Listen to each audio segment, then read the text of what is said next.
En el reto de hoy, este día vamos a hablar sobre la importancia de aprender a manejar nuestras tristezas. Así que acompáñanos. Bienvenidos a El Reto de Hoy. Acompáñanos en esta conversación dinámica para entender mejor cómo vivir nuestras vidas a la manera de Dios. Y toma el desafío para llevarlo a la práctica en tu vida diaria, aceptando el reto de hoy.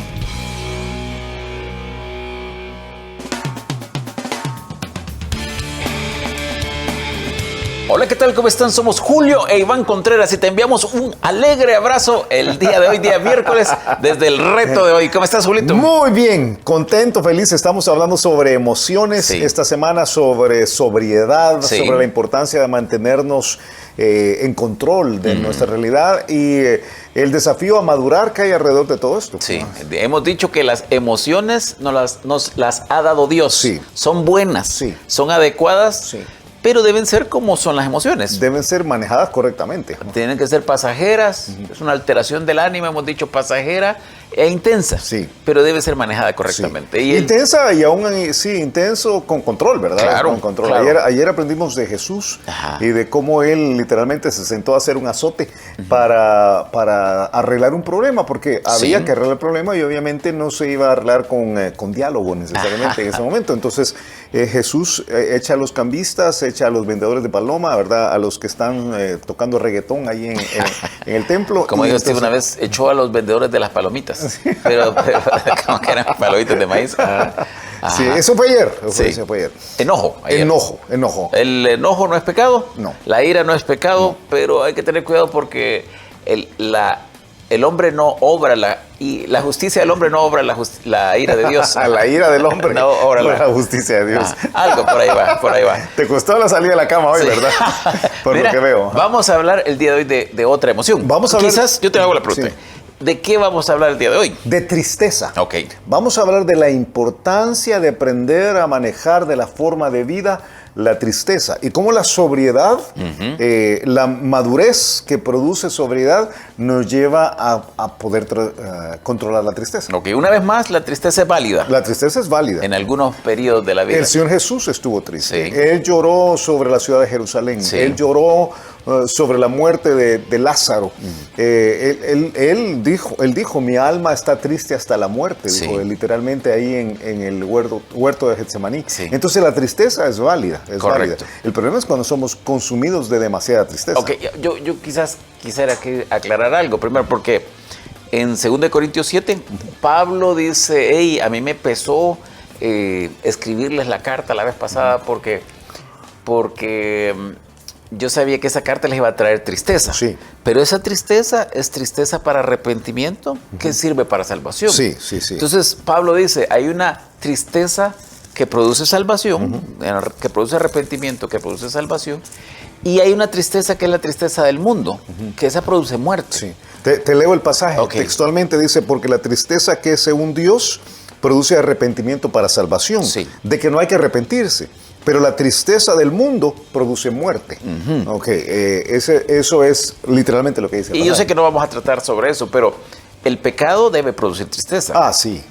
El pecado debería entristecer nuestra alma que hemos pecado, o debería entristecer nuestra alma cuando vemos el pecado de otros y las consecuencias que esto trae. Hay gente que le duele el pecado de nuestro país, por ejemplo. He visto gente que es bien sensible a eso. Sí, es que te voy a decir, en nuestro país en particular, si nos ponemos a hablar de eso, me van a dar ganas de llorar. Pero hay otros que también, otros países. Yo conocí a alguien que vivía en un lugar donde había muchísima homosexualidad y dice, aquí dan ganas de llorar de lo que uno mira. El pecado de otros, de los cercanos, debe producir también tristeza. Y nuestro propio pecado, por supuesto. Ahora, de lo que vamos a hablar no es de ese tipo de tristeza. Bueno, vamos a hablar, realmente el problema de la tristeza es la emoción que no tiene control. Sí. Yo creo que aún la tristeza que Dios pone en nuestro corazón, el Espíritu Santo pone en nuestro corazón cuando hemos pecado, debe ser manejado como una emoción, debe ser una alteración del ánimo que es pasajero. No puedes vivir triste el resto de la vida por un pecado que cometiste hace tantos años, porque ya encontraste el perdón de Dios, encontraste la liberación, la salvación, como dijo David, dijo, Señor, devuélveme el gozo de tu salvación. Curioso que no dijo, devuélveme tu salvación, dijo, devuélveme el gozo de tu salvación. Él lo que quería era recuperar esto que había perdido, porque mientras estuviera controlado por esa emoción, su vida era un desastre. Yo te leo un pasaje que para mí es casi tan importante esta semana, al pensar en tristeza, como lo ha sido el trozo que nos ha guiado alrededor de la semana, ¿verdad? Como ciudad derribada y sin muro es el hombre cuyo espíritu no tiene rienda. Yo te decía ayer, pues el enojo bota el muro, la tristeza bota el muro. Y dice Proverbios 17:22, que el corazón alegre constituye buen remedio, mas el espíritu triste seca los huesos. Qué terrible. Hay otro pasaje donde Pablo dice, hey, no quiero que se pongan tristes por mí. Entonces yo no quiero que sean consumidos de demasiada tristeza. De demasiada tristeza. Porque yo creo que la tristeza realmente consume. Lo que está diciendo es que hay que confrontar al hermano que esté en pecado, pero que no sea consumido de demasiada tristeza. Correcto. 2 Corintios 2. Pero mi punto es que creo que la tristeza nos consume. Sí. Nos consume. Es lo mismo que dice este pasaje. Se secan los huesos. Secan los huesos. Hay un momentito en el cual, y lo que está diciendo es, si querés ponerlo en términos de nosotros, del siglo XXI, es que hay una manifestación somática o psicosomática en este caso, de una emoción profunda. Y eso es lo que le pasa a algunas personas. Dice, a mí no se me secan los huesos, a mí me dio gastritis, me dio colitis, me dio un problema. No puedo dormir. No puedo dormir, ¿verdad? Se me está cayendo el pelo. Paso llorando. Paso llorando constantemente. El término correcto, soy muy lábil.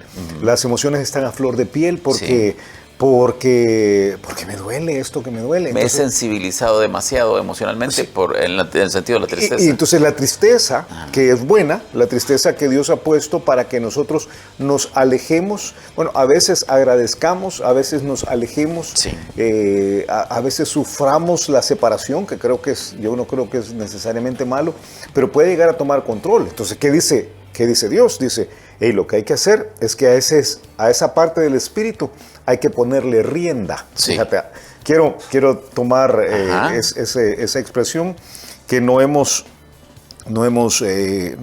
usado a lo largo de la semana. Y por eso, aunque el pasaje base dice que es como el hombre que no tiene rienda. Pero la rienda es... Como cuando vas en un caballo y lo controlas el caballo por medio de las riendas. Exactamente. O lo que te quería decir toda la semana, o tenés un perrito, ¿verdad? Y al perrito lo llevas con una trailla, ¿verdad? Lo llevas con una pita. Una pita, diríamos los salvadoreños, ¿verdad? Tú le pones su correa y entonces con esa correa tú quitas al perro de donde no debe estar. Y tú sabes, tú has visto algunos perros, que los perros tienen estas 4 emociones. Yo decía, es tremendo, ¿verdad?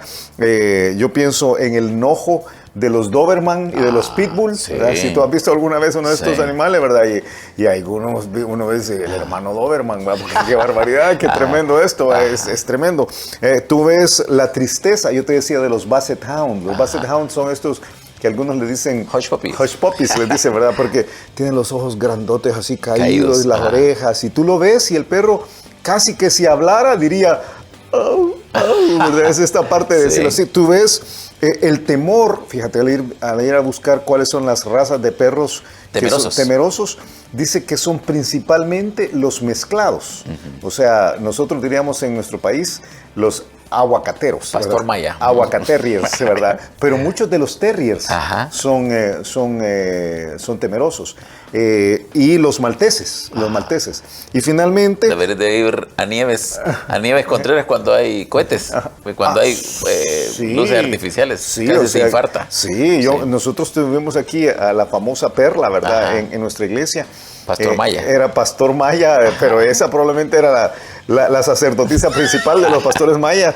Y cuando había fuegos pirotécnicos, pobrecita, alcanzaba, apenas no tenía un infarto, la pobre perrita, ¿verdad? Y tú tienes la alegría de los beagles.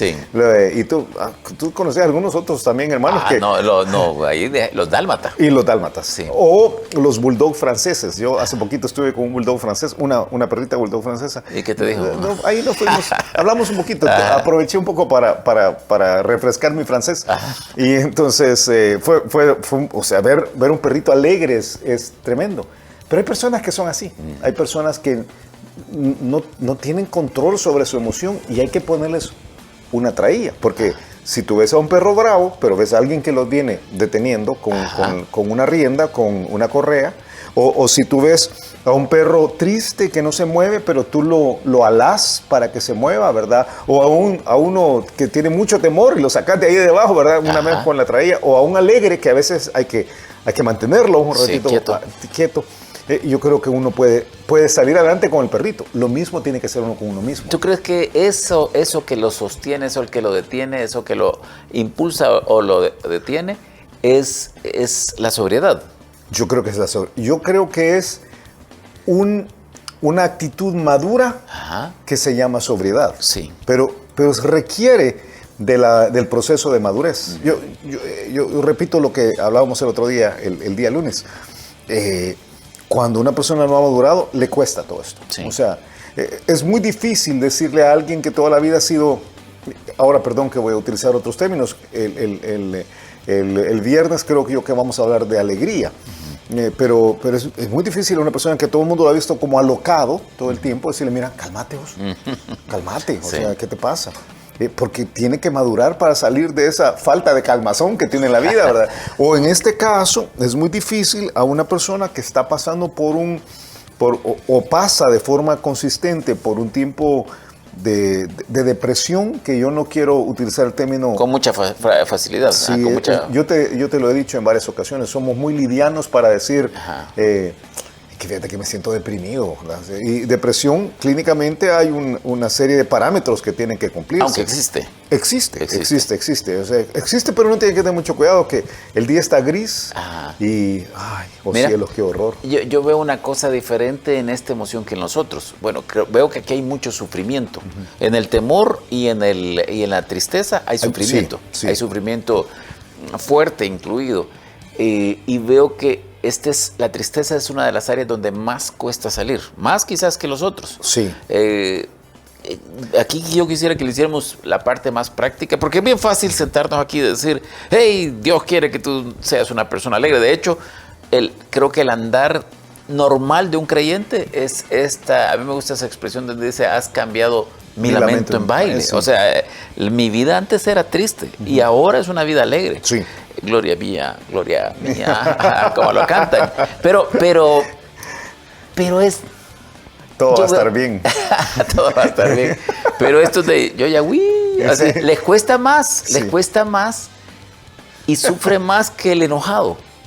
Sí. Mucho más que el contento. Sí. Y le cuesta salir más de ahí. Sí, entonces quizás aquí creo que tenemos que dar algunos elementos. Creo yo creo que es porque lo que te produce enojo, el enojo tú lo puedes sostener solamente cierto tiempo. Sí. O sea, hay un desgaste incluso en el cuerpo, cuando toda la adrenalina está fluyendo, estás enojado y un momentito en el cual te vas calmando. Hasta Hulk se calma. O sea, sí. Pero en el caso de la tristeza, creo que no. Uno puede refugiarse en la tristeza, puede abrazar a la tristeza y la tristeza lo abraza a uno. Y qué feo eso. Sí. Qué feo. Uno puede alimentar mucho la tristeza. Y tú sabes, música, lectura, soledad, aislamiento.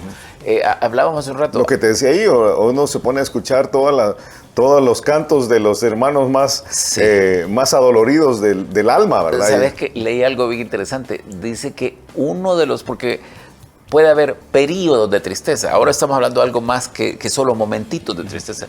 Leí que algunos de los que nos ven probablemente pueden identificarse con esto, que han salido de su lugar, de su país, por ejemplo, para migrar a otros lugares, a veces voluntariamente, porque uno dice cuando es involuntario es duro, pero a veces voluntariamente, y dice que es uno de los grupos que puede con más facilidad entristecerse. Sí, yo pasé por eso. Sí. Yo pasé por eso. Yo viví un breve periodo de mi vida, como tú sabes, en Canadá. Sí. Y estando allí, llegando allí un 1 de noviembre, al mero frío. Fresquecito. No te imaginas, fresquecito no es la palabra correcta. A un frío descomunal, habiéndome separado de la familia, una serie de situaciones en las emociones. Estaba muy jovencito yo. 10, 12 días sin sol, que fueron inolvidables porque tremendamente. Y entonces oh cielos, qué horror. Sí. Entonces la tendencia de uno, natural, la tendencia, voy a decir así... Uno no entiende completamente el mundo donde llega. No, y la tendencia normal de uno no es, voy a buscar al Señor, me voy a alegrar, voy a pintar mi cuarto de colores y voy a ir a ver cómo, si estaba ahí en la nieve, voy a ir a esquiar en la nieve. No, la tendencia es, me voy a encerrar, voy a poner un lugar oscuro, voy a oír música triste y voy a agarrar un balde de helado de chocolate y me lo voy a terminar, ¿verdad? Porque tú sabes que es una de las cosas que más se hacen cuando la persona está triste. O aquí sería una tortilla dura para cortarte las venas. Ajá. Pero eso es terrible. Es terrible. La Biblia dice, el ánimo del hombre soportará su enfermedad, mas ¿quién soportará el ánimo angustiado? Es cuando hay esa angustia que el asunto se vuelve difícil. Y yo creo, fíjate, que ahí, literalmente, solo Dios con uno. Bueno, no sé, yo sí, quiero decir, bien difícil, es que la expresión es complicada. Es bien difícil cuando alguien llega y te dice, no hombre, alegrate. Y uno no quiere alegrarse. Pero fíjate que yo he hablado con algunas personas tristes y una de las cosas que... ¿Y qué te dijeron? Nada, se pusieron a llorar. No, yo he hablado de verdad con algunas personas tristes, profundamente tristes de los últimos meses. Y una de las cosas que yo les menciono es esto donde no es bueno que el hombre esté solo. Y no necesariamente que se van a ir a casar, pero uno debe buscar a otros. Esos son los tiempos de buscar. Ahí es donde creo que la iglesia es valiosa. Yo entiendo que hay una parte donde es muy personal y una decisión entre Dios y uno. Pero yo creo que uno debe buscar a otros. De plano. Pero yo pienso que solo Dios con uno porque la obra interior... Sí. Tiene que ser del Señor, del Espíritu Santo. Dice Salmos capítulo 31, versículo 9. Ten misericordia de mí, oh Jehová, porque estoy en angustia. Se han consumido de tristeza mis ojos, mi alma también y mi cuerpo. Qué tremendo. Lloro, mi cuerpo, mi alma, y dice, Señor, yo solo te tengo a ti. ¿Qué le podemos decir a aquellos que nos ven, a aquellos que nos escuchan, que sienten tristeza de una pérdida? Tú sabes, uno puede haber perdido un trabajo, uno puede haber, quizás te has ido del país, quizás se te ha muerto alguien que amas, que aprecias, quizás alguien se te ha ido de la vida y se ha ido a otro país, no sé lo que sea. Pero ¿qué le podríamos decir de una forma práctica para decir, haz esto, una guía? Yo pienso que la clave es la palabra refugio. Yo creo que uno debe buscar refugio en el Señor en un tiempo como ese. Creo que la oración...